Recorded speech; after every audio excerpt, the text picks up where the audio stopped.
Bismillahirrahmanirrahim.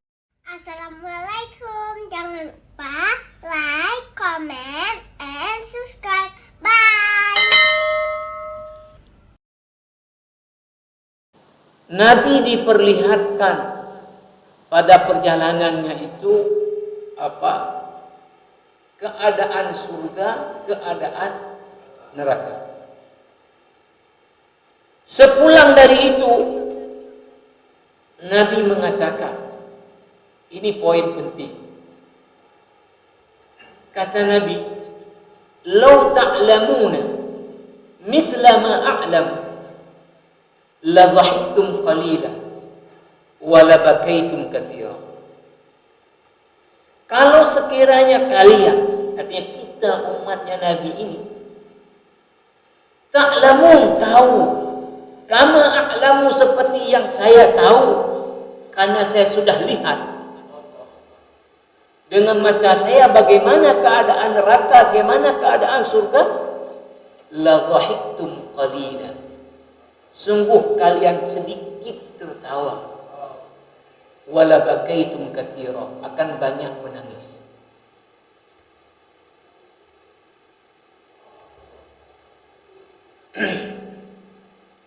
Kalau kalian tahu seperti yang saya tahu bagaimana keadaan neraka, sungguh kalian sedikit bisa tersenyum, akan banyak menangis dalam hidup di dunia. Sekarang mohon maaf, kita di mana-mana mendapati orang-orang pada tertawa. Coba perhatikan. Ya, yang lebih ini lagi apa? Orang datang ke takziah. Ya, mayat ada di dalam. Sebentar lagi dikuburkan atau besok dikuburkan sehingga malam datang orang. Orang yang duduk di luar ini apa yang dibincangkan? Apa yang dibincangkan? Ya tertawa. Kamu nawa ada nganyo kacan dah. Nyo age apa betul dah nganyo ada kan kinse beladi ya. Ibang kaya tu yang mendumah. Sedang jenazah dimasukkan ke dalam kubur, orang-orang yang ada di situ apa yang dibincangkan? Coba perhatikan. Itu sedang jenazah dengan berduru lauru. Apa yang dibincangkan? Bagaimana kalau kita rekam di kedai kopi apa yang dibincangkan orang? Kan di mana-mana banyak orang tertawa. Tertawa. Bahkan na'udzubillah yang paling dahsyat apa? Tertawa atas dosa. Kayak mana tertawa atas dosa? Misalnya, orang ketemu kawannya, ya, tadi dia misalnya, ya, sudah mampu misalnya menyogok seseorang sehingga menanglah dia tendernya. Panena bunuh, abang kuculok duno, megruk ibu menang doa. Aku pedih ya, kau pedih ya. Luar biasa, kau memang ahli banget, kau pedih ya.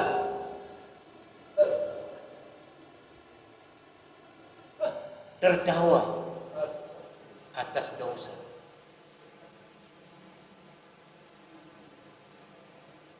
Atau mungkin ya, orang misalnya di penegak hukum ini tentu oknum, enggak tahu orang. Mungkin ketika misalnya ya memeras orang yang enggak salah, kemudian tentu setelah itu bicara dengan kawannya dengan tertawa.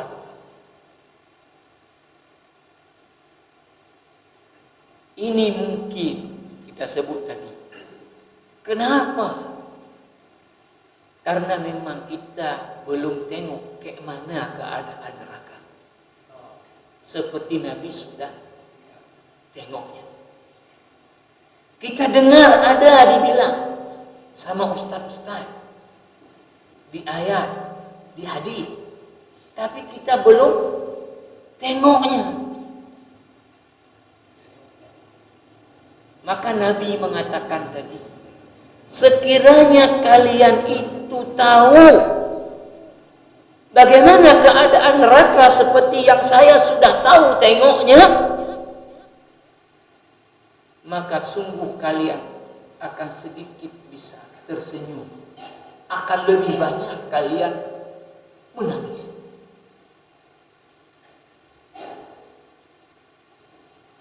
Saya sedang berusaha karena saya lihat ini sesuatu yang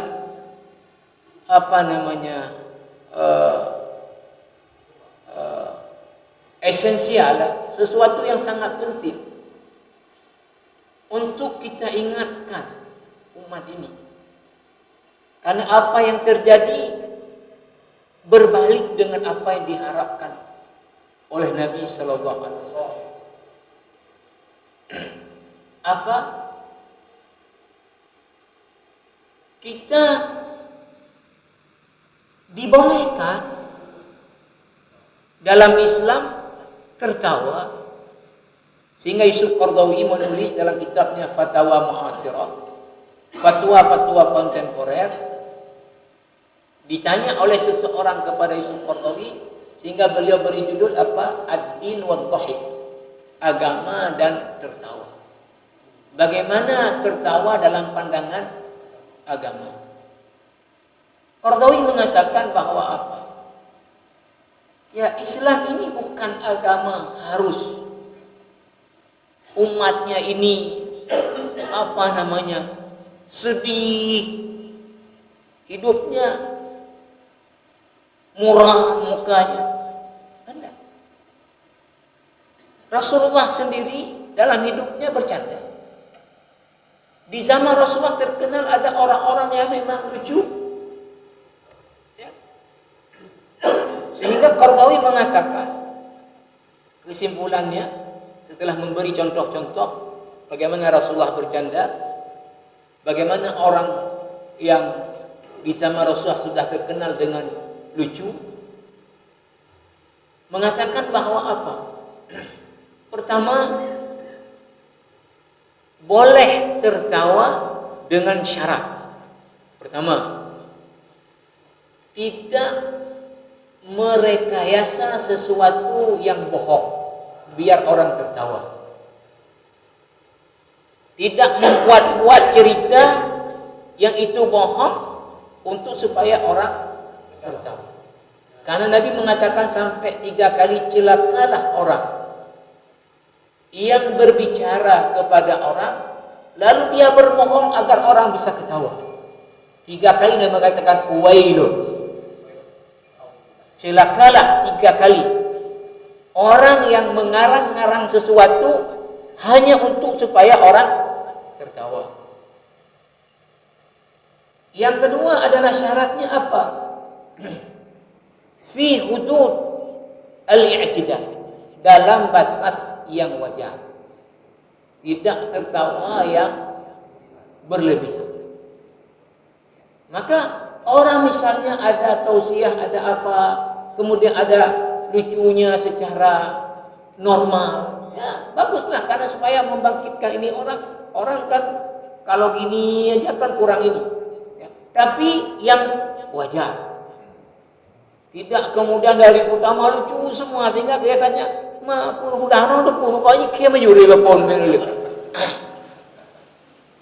sekarang mohon maaf, saya sedih sekali. Maka kalau masjid saya ada saya rapat, saya mundur terus. Dan saya katakan jangan pernah buat dalam masjid ya. Boleh di luar, dan saya nggak akan hadir. Apa? Kalau ada tausiah misalnya ya maulid atau apa, lalu dirapatkan siapa? Ramai mengusulnya yang paling lucu. Toganyo dipulang, maka lucu dah. Bagaimana agama ini untuk itu nasihat, ya. Kemudian dicari yang lucu, bukan yang menasehati, bukan yang isinya apa setelah dia sampaikan, tapi yang lucu. Yang lebih lucu lagi apa? Seorang dai tadi dari awal lucu sampai akhir, di ujung dia sampaikan nanti. Apalagi mungkin lucunya dengan maki-maki orang, maki-maki pihak tertentu misalnya. Di ujung dia katakan, kesimpulan dari tausiah kita malam ini, marilah kita teladani Rasulullah sallallahu alaihi wasallam dalam segala aspek kehidupan. Pertanyaannya, dia ceramah teladan ke siapa?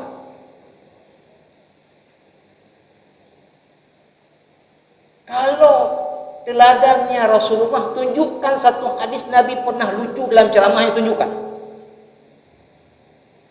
Enggak akan ada. Nabi pernah enggak bercanda, ada, tapi bukan dalam ceramahnya. Ada enggak ceramah Nabi merah mukanya, merah matanya, tinggi suaranya? Sering. Jadi dia mengatakan, mari kita teladani Rasul dalam segala aspek kehidupan. Dia ceramahnya teladan siapa?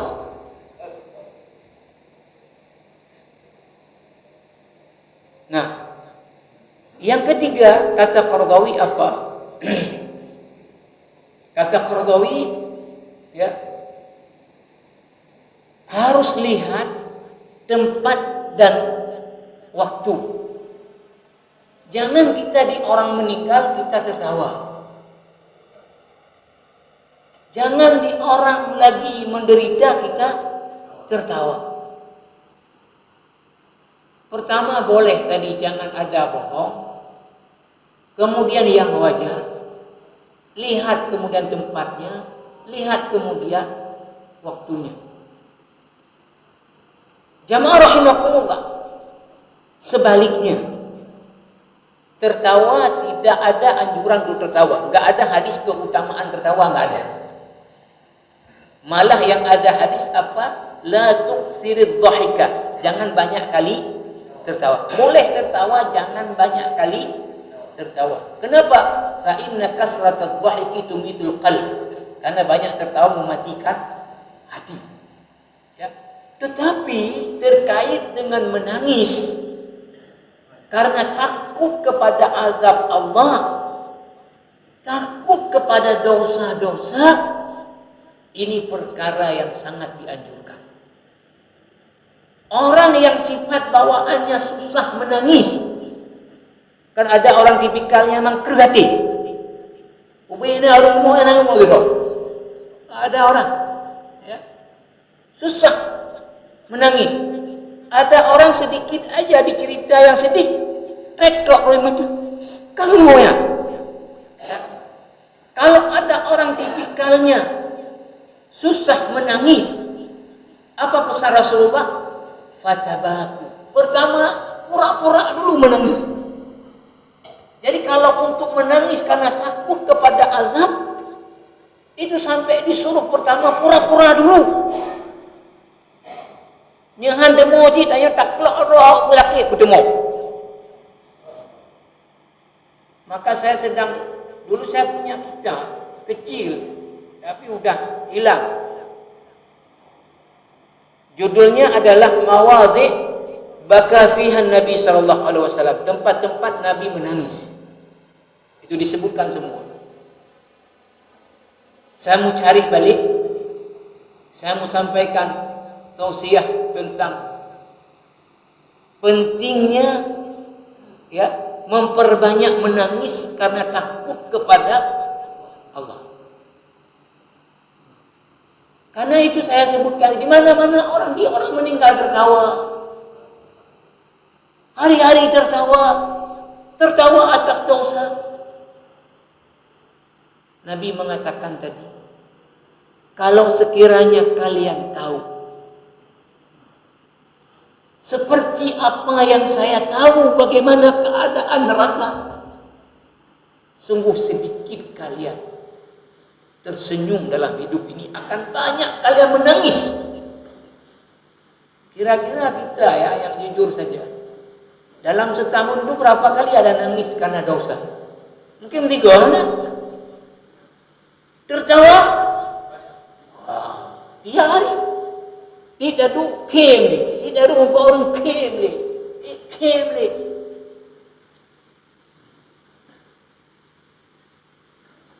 Maka apa namanya? Ada ungkapan, ini bukan hadis. Ungkapan para ulama, tahu itu menyakitkan. Tahu itu menyakitkan. Tetapi tidak tahu bodoh lebih menyakitkan lagi. Jangan gara-gara karena tahu sakit, lalu kemudian lebih baik tak tahu aja, lebih sakit lagi. Contoh, mungkin di antara orang ya yang sakit karena tahu saya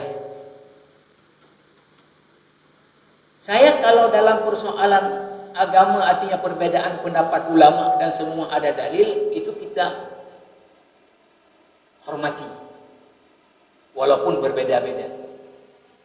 Tapi ketika tidak ada dasarnya dalam agama, tapi itu yang dimuat, kita yang tahu ini nggak bisa bicara. Karena kalau kita bicara, habis kita. Akhirnya apa? Udah deh. Tapi kadang-kadang saya obati dengan apa? Saya obati dengan ya dakwahnya para Rasul alaihi wasallam. Nabi Nuh 950 tahun.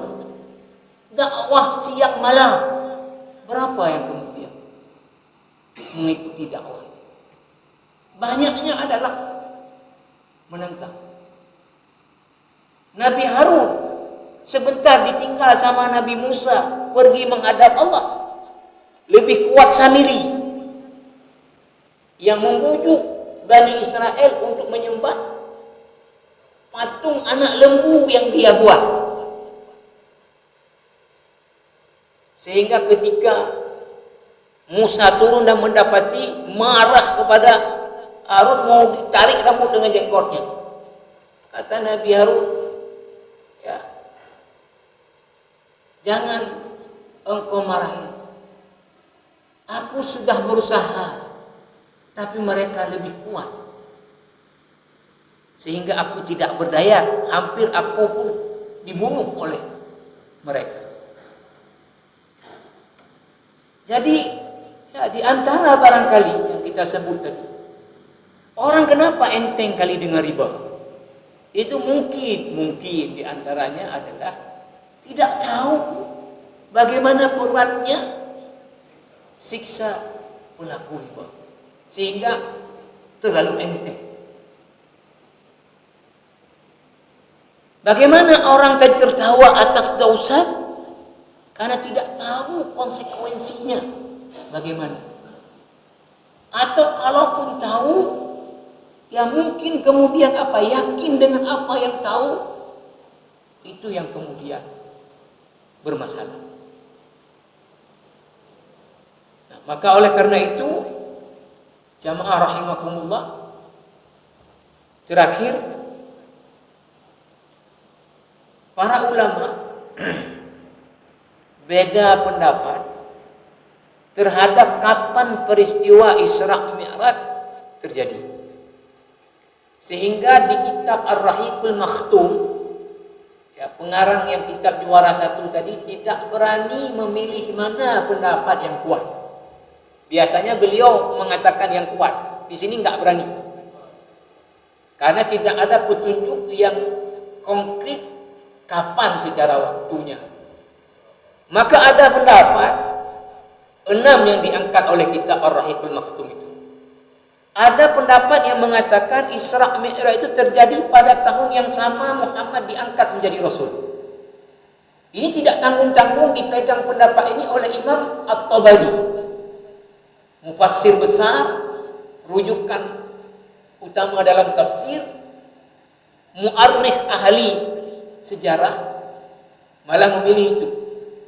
Pendapat yang kedua adalah tahun kelima dari kenabian. Ini dipilih oleh Imam An-Nawawi, dipilih oleh Imam Al-Qurtubi.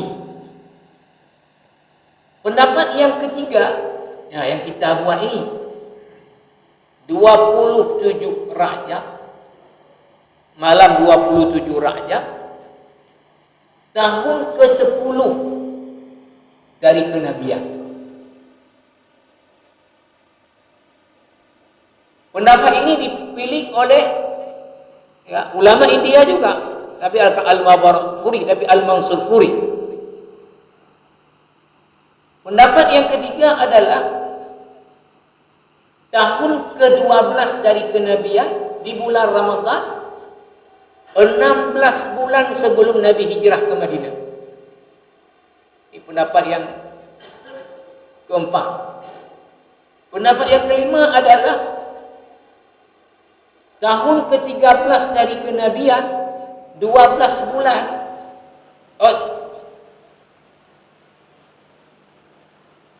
14 bulan sebelum Nabi hijrah ke Madinah. Pendapat yang ketiga adalah persis di Rabiul Awal, tahun ke-13 daripada kenabian, persis setahun sebelum Nabi hijrah ke Madinah. Satu pun dari pendapat ini tidak ada yang diperkuat mana, karena memang tidak ada keterangan yang mana. Tetapi yang disepakati semua para ulama bahwa solat itu difardukan pada waktu Isra dan Mi'raj. Ini tidak ada khilaf. Kapan Isra Mi'raj itu terjadi tepatnya, ini tidak bisa dipastikan di tahun keberapa. Bahwa peristiwa Isra Mi'raj jelas, ayat Quran, hadis-hadis derajatnya mutawatir sudah, sudah sangat kuat. Tetapi secara tahun itu kapan, ini terjadi khilaf tadi. Tapi tidak ada khilaf para ulama bahwa salat difardukan pada malam Isra dan Mi'raj. Dan pertama Nabi terima itu perintahnya 50 waktu. Nabi langsung turun. Karena apa? Ya karena paham tadi, wa ma khalaqtul jinna wal insa illa liya'budun. Maksud utama Allah ciptakan jin dan manusia ini untuk beribadah kepada Allah. Ya, kalau diperintahkan ibadah 50 waktu satu hari satu malam, ya karena untuk itu kita Nabi langsung turun. Di langit yang ke-6 bertemu dengan Nabi Musa alaihissalam. Saya lihat semua riwayat sama, tidak ada beda pendapat. Di langit yang keberapa Nabi yang lain tidak, dengan Musa. Disitulah ditanya Nabi Musa, apa ada perintah 50 waktu salat? Bagaimana? Sudah kamu terima ya? Balik. Minta keringanan. Utlub at-takhfif. Kalau bahasa hadis, minta keringanan. Karena umatmu tidak akan mampu. Baliklah Nabi. Ya, tidak disebut kalau secara hadis sampai berapa kali. Yang terakhir sampai 5 waktu. Itu pun Nabi Musa masih suruh balik lagi. Tapi Nabi mengatakan istahyaitu min Rabbi, saya malu, tidak berani lagi. Maka kalau kita lihat seperti orang yang tidak rugi dengan perputaran waktu. Kan waktu ini sesuatu yang lajunya nggak bisa ditahan, terus berputar. Yang sudah berlalu nggak bisa diambil lagi. Maka Allah bersumpah dengan waktu, wal asri innal insana lafi khusr. Semua manusia ada dalam rugi. Siapa yang tidak rugi? Illal ladzina amanu wa amilus shalihat. Orang yang beriman dan mengisi waktu dengan amal saleh. Rahman rahimnya Allah. Amal saleh itu tidak dihitung cuman salat. Tidak dihitung cuman ibadah mahdhah. Apapun amal yang Allah ridha, kita buat dengan cara yang Allah ridha, lalu kita niatkan biar dapat pahala di sisi Allah, itu jadi amal saleh. Maka saya bilang ke orang-orang, yang wajib betul-betul kita ibadah kepada Allah itu adalah ibadah mahdzah, vertikal. Apa? 5 waktu saja. 1 hari 1 malam. Kalau solat sendiri dengan sangat khusyuk, enggak lebih dari 5 menit per solat. Berarti cuma 25 menit. Ke masjid pun enggak asyik hitung azan, nunggu qamat, hitung solat saja. Kalau orang datang pas solatnya, ya, enggak ada orang dengar gebang dan jadu. Pokoknya standarnya datang bekal qamat. Sehingga ada orang juga solat subuh itu kunutnya sampai 2 kali. Kenapa masbuk selalu di rakaat kedua? Jadi kalau datang pas salat dimulai, walaupun jamaah agak panjang dibaca, juga 5 menit, coba itu. Ya. 5 menit. Jadi kita itu hanya 25 menit dalam 24 jam. Yang itu murni ibadahnya kepada Allah. Yang lain kita belum minanas. Yang tadi kalau kita buat amal itu Allah ridha. Cara kita buat menurut dia Allah ridha. Kita niatkan biar jadi amal saleh, itulah amal saleh. Tidur kita jadi amal saleh. Kalau kita niatkan ya Allah saya tidur cepat biar malam ini sanggup bangun lebih cepat untuk tahajud, tidur jadi amal saleh. Kita makan biar saya kuat ya Allah, dengan kuat saya bisa kerja menafkahi anak yang masih sekolah, butuh kerja saya ya Allah. Kerja dia makan jadi amal saleh. Nah, tetapi yang sangat kita sayangkan apa? Yang cuman 25 menit ini saja tadi banyak orang belum kerjakan. Banyak orang belum kerjakan. Belum lagi kita naikkan ke tingkat berikutnya tadi adalah apa? Menjaga salat. Hafizu 'alas salawati was salatil wusta. Jaga salat kata Allah. Imam Asy-Syafi'i mengatakan ke mana jaga salat? Salat di awal waktu secara berjamaah. Itulah cara menjaga salat. Kalau ini kan lebih minoritas lagi jumlahnya di mana-mana. Terutama perhatikanlah subuh. Berapa ada laki-laki yang tidak ada uzur syar'i yang jadi tetangga masjid di kampung itu? Ada 1000. Berapa orang di masjid? 10 subuh. Berapa persen mati? Kalau 1000, 1% berapa? Kalau 1000, kalau 10%, 100 ya. 100. Kalau 1%, 10 ya. 10 orang yang ke masjid subuhnya. Berarti 1%. Ada juga kampung-kampung mungkin cuma 3 orang, maka kan 0, tadi 0, ya. Orang yang ini ya. Maka para jamaah rahimakumullah ya, mudah-mudahan ya, kita ini menjadi orang-orang yang ya terus belajar supaya kita tahu apa yang mesti kita tahu, terutama tentang konsekuensi daripada azab akhirat nanti yang menunggu kita. Nah, kemudian bagaimana kita yakin dengan perkara-perkara yang sudah hak, yang sudah qat'i kebenarannya dalam agama, kita tingkatkan kepada keyakinan. Sehingga kita seperti kata Nabi tadi, ya walaupun tidak persis, kita ini sedikit tertawa, banyak menangis, tapi paling tidak kita ini tidak banyak tertawa kali. Tidak di mana-mana tertawa, di orang mati tertawa, ya lagi depan mayat tertawa, ya walaupun tidak banyak menangis tapi tidak banyak tertawa.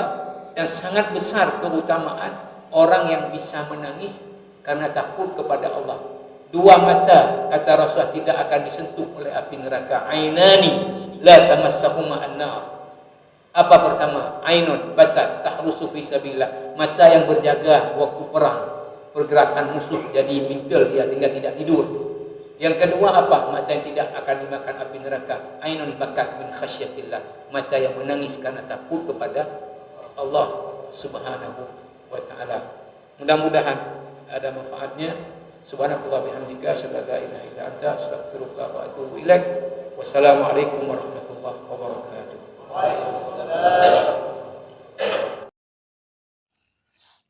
Terima kasih.